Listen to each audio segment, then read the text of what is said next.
Hey, it's me, MLB. Here is chapter 12 of Rapid Fate Online, and this one is titled Join the Party. Oh, right, I see, you said happily. Well, I think I'd better head back to the inn and log off. You swiped the holographic menu down to see the real world time and made the silent scream face. It's 5:30 a.m., you said in a horror-stricken voice as your dead eyes met Butterfly's. Oh, is that the time? He said. I need to go too. Would you mind if we shared a room at the inn? I'll pay. You looked at him dubiously. What do you mean? You asked. Well, we both stay in the same room when we log out. Our avatars or characters will stay together while we're offline in the real world. Then, the only reason I suggested it is that you can save your hard-earned mahi, he said shyly. Yeah, that's fine, Butterfly. I trust that you wouldn't do anything to my character while I'm gone, you said with a smile. And same goes for me, On, he replied softly. You both went back to the inn and bought a room that was about 120 mahi. Why didn't you just get the cheapest room? You asked as you followed him up the stairs. I thought you deserved the upgrade, he said, not looking back at you. Well, here it is, he said as he reached for the room door, putting the key in and turning the door open. Oh wow, you said.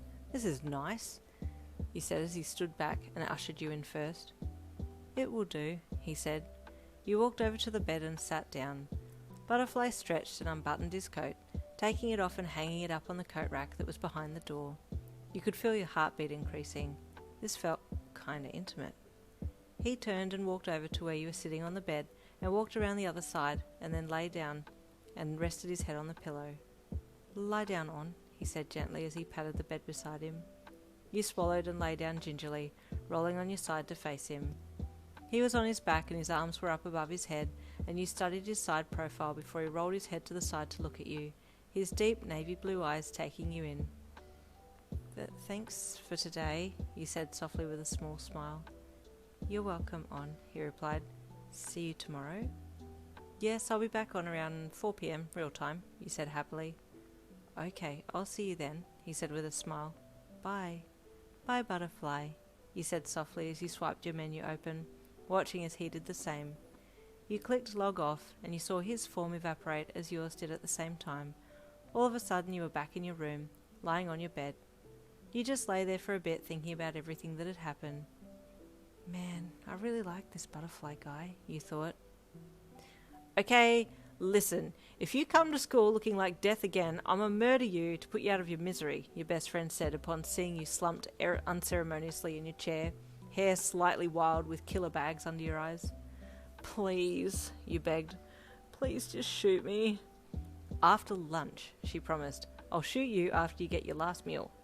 Lunchtime came and you dragged yourself to the cafeteria and sat down in the booth table. I'll get you a coffee, your best friend said as she hopped up. Bless you, kind soul, you mumbled with tears in your eyes. As she disappeared off to get you a coffee, Mirio and his two best friends walked past. Yin! Mirio yelled when he saw your almost corpse-like state. You look terrible. Are you okay? I'm fine. I'm just dying, you replied flatly. Nijiri and Tamaki gave you a sympathetic look. The saviour is here, you heard your best friend call as she returned from her coffee run. Oh, thank goodness, Mirio replied happily. I was starting to worry about Yin here. She's good, she just needs to be shot, that's all, your best friend replied casually. You took a sip of the coffee and nearly wept at how wonderful it tasted. Oh, Mirio said suddenly, after everyone had spent enough time watching you pull all kinds of orgasmic faces from sipping the delicious latte-coloured nectar. Bestie, he said, addressing your best friend, I bought our RFO. You nearly snorted the coffee out your nose and quickly covered your face and looked away as you choked pitifully on the liquid. You did? Your best friend replied, eyeing your strange reaction from where she sat across from you. Yeah, it's amazing, he said, sliding into the booth next to your best friend. Tamaki sat down gingerly beside him as Mirio patted the seat to invite the shy boy to sit, and Najiri slid in next to you, rubbing your back to help you regain your composure from inhaling the coffee. How long have you been on? Your best friend asked Mirio. Oh, about a week now. I'm level 5, he said proudly. You had just taken another sip of coffee and almost spat it again. Yin, are you okay? Tamaki's soft, concerned voice asked upon seeing you choke for the second time in just a few minutes. You nodded and waved your hand dismissively to show that he shouldn't be worried at all. He just nodded and looked down at the table, his lips quivering nervously. "Oh, such a sweet, shy boy," you gushed internally, still looking at Tamaki. As Mirio and your best friend discussed different things about RFO, you felt more and more dejected. They seemed to just find the game easy and fun. Why has everything been so hard for me? Maybe I should just give up, you thought as a sad look crossed your face. No, but I want to see Butterfly again.